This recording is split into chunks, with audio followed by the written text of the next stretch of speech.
विधानसभा का चुनाव होना, ऐसे में कह सकते हैं कि झारखंड के तमाम छोटी पार्टियां अब एग्रेसिव मूड में नजर आ रही है। ऐसे में कह सकते हैं कि 4 महीने के बाद जब झारखंड में चुनाव होंगे तो कई ऐसे दल उभरते हुए नजर आएंगे। इस वक्त हम बैठे हुए हैं। आपकी विकास पार्टी आज लॉन्च किया झारखंड में और झारखंड के 81 विधानसभा चुनाव में अपनी चुनाव लड़ने की तैयारी कर रही है। पार्टी के इस वक्त हमारे साथ जो राष्ट्रीय अध्यक्ष है गुलाम मुस्तफ़ा, इनसे जुड़ेंगे और सीधे बात करने की कोशिश करें। क्या कुछ लग रहा है चुनाव के समय नए पार्टी का लॉन्चिंग करना, क्या मैसेज जाता है पॉलिटिकल पार्टियों में और समाज में? निश्चित रूप से सबसे पहले तो आप सभी का झारखंडी जोहार। क्या ये आपको नहीं लगता है कि चुनाव लड़ने की अधिकार हमें नहीं है? क्या हम इस देश के नहीं हैं? मैं पिछले 10 वर्षों से लगातार जनता के बीच में है और उनके दुख सुख में हमारा साथ हमेशा उठना बैठना है। और आज हम 10 साल की सेवा करने के बाद आज लोगों ने ये तय किया, ये गुलाम मुस्तफा तय नहीं किया, ये प्रदेश की जनता की एक आवाज़ आई कि एक पार्टी की विस्थापित होना चाहिए। और तब जाके बहुत गहन मंथन करने के बाद प्रदेश में आपकी विकास पार्टी के रूप में हमने गठन किया है। ये कोनो आज चुनाव है इसके लिए नहीं, माफ़ करना मेरे भाई। हम लोग, हमारी लक्ष्य है लोगों को सेवा करना, और वो चुनाव हम लड़े अथवा ना लड़े ये विभिन्न पार्टियों से आप सवाल करना। उनको सिर्फ वोट चाहिए, उनको चंदा चाहिए और उनको वोट चाहिए। मुझे मेरा लक्ष्य है पार्टी हम सेवा करना।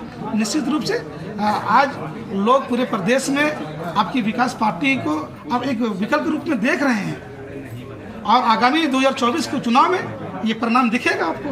देखिए नेताजी एग्रेसिव मूड में नहीं कह रहे हैं कि जिस तरह से आपने कोडरमा जिले में पिछले 10 वर्षों तक राजनीति की है, कई हम पद पर भी रहे, मुखिया भी रहे, लोगों को सेवा की, लेकिन मेरा कहना यह है कि पार्टी पहली बार राज स्तरीय फॉर्म पर आए हैं। इससे पहले भी आपकी पार्टी थी, शायद चुनाव आयोग का क्या कोड ऑफ कंडक्ट था उस मामले में हमको नहीं पता, लेकिन मेरा मुद्दा है कि जब आप जनता के बीच में जाएंगे, जनता विकल्प खोज रही है।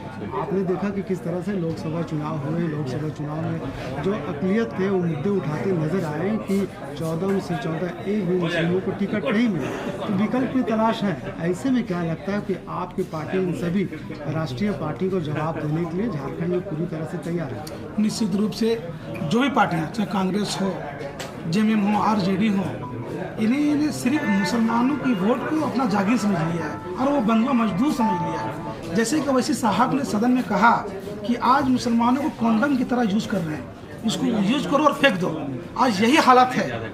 निश्चित रूप से आगामी चुनाव में जवाब मिलेगा और ये देखेंगे आप कि आप जो एमआई के समीकरण की बात होती है, जब कोई प्रत्याशी खालिद खलील जैसे व्यक्ति जब बरकट्टा से लड़ते हैं उसको 4000 वोट मिलता है और बबलू चौधरी जब कोडरमा से लड़ते हैं उसको 50,000 वोट मिलता है। इससे पता चलता कि क्या लोगों के अंदर संवेदना है।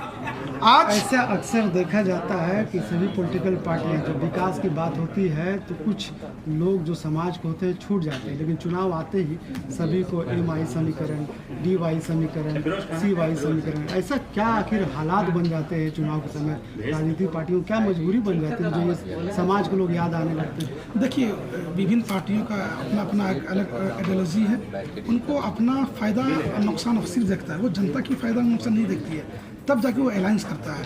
ठीक है, आपको मालूम है कि अभी 2014 की 2024 में भी लोकसभा चुनाव समाप्त हुआ। आपने देखा कि 14 लोकसभा में किसी एक भी मुस्लिम प्रत्याशी को बनाया गया नहीं। क्यों नहीं? क्या मुझे अधिकार नहीं है? क्या हमारे लोग पार्लियामेंट में नहीं जाएंगे? मैं पूछता हूँ कि कानून कहाँ बनता है? रोड पे बनेगा कि बाजार में बनेगा? और कानून सदन में बनेगा। और जब तक हमारे लोग जीत कर नहीं जाएगा तब तक सदन में कानून कौन बनवाएगा? और अगर मेरे खिलाफ अगर कानून आएगा उसका विरोध कौन करेगा? आपको पता है कि झारखंड में या देश की बात करें, बीजेपी और झारखंड में जो सत्ता दल है, जेएमएम, कांग्रेस, आरजेडी की हम बात करते हैं, तमाम ऐसे जो दल है काफ़ी मजबूत है।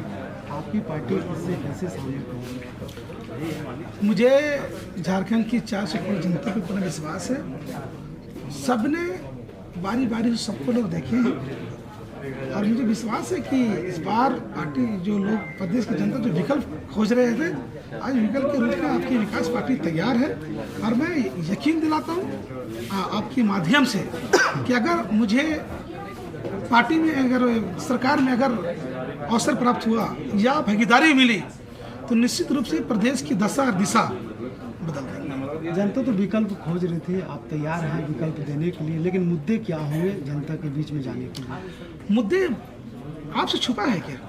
अनेक ही मुद्दा है। आज देख लीजिए विधि व्यवस्था, आज पूरे प्रदेश में लॉ एंड ऑर्डर की क्या व्यवस्था है, विकास के नाम पर जीरो है।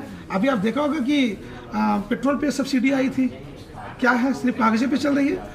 आज हमारी प्रदेश, ये हिंदुस्तान का पहला राज्य झारखंड है जहाँ खनिज संपत्ति से भरपूर रहे से, लेकिन मुझे अफसोस होती है तब जब यहाँ की बहन बेटियों की मौत भूख से हो जाती है, तब मुझे अफसोस होती है। तब ये सब पार्टियाँ कहाँ सो जाती है। और हमारी पार्टी, जो हमारा एजेंडा है, जो आज हमारे प्रदेश से लोग अदर स्टेट में जाकर पलायन कर रहे हैं, उन पलायन को रोकना है, उनको मुख्य धाराओं से उनको जोड़ना है, और जो सरकार की जो कल्याणकारी योजनाएं होंगी उनको उनसे जोड़ना है। आने वाले समय में आपकी विकास पार्टी जनता के मुद्दों के साथ जनता के बीच में रहेगी। ऐसे में कर सकते हैं कि विधानसभा चुनाव की तैयारी आपकी विकास पार्टी कर चुकी है। झारखंड के तमाम 81 लोकसभा विधानसभा क्षेत्रों में इनके उम्मीदवार होंगे, और ऐसे में कर सकते हैं कि पूरी तैयारी के साथ कहीं न कहीं राष्ट्रीय पार्टी के ये दावा ठोकते हुए नजर आ रहे हैं।